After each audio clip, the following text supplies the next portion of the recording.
She was very lost. She was definitely in distress. She wouldn't eat.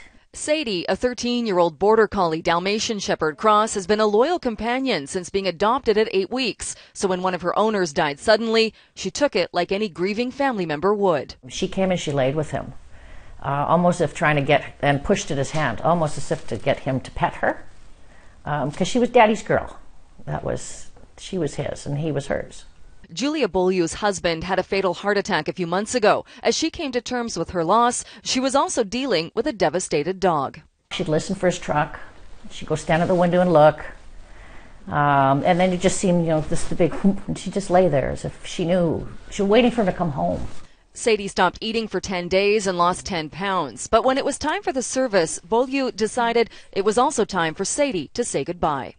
So then I let her stand up and look, and she was actually almost a look of shock on her face. And then she stood there, and you know how they move their heads. She did the same thing and was quite puzzled by it. Then she just seemed to relax and stood there with me. Beaulieu had no idea that moment was captured in a photo taken by the CEO of the funeral company.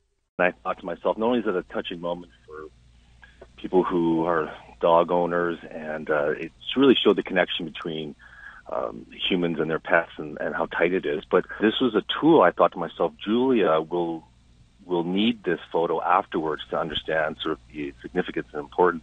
Having dogs at funerals isn't commonplace, but that might be changing. We can all deal with closure in our own way in grieving.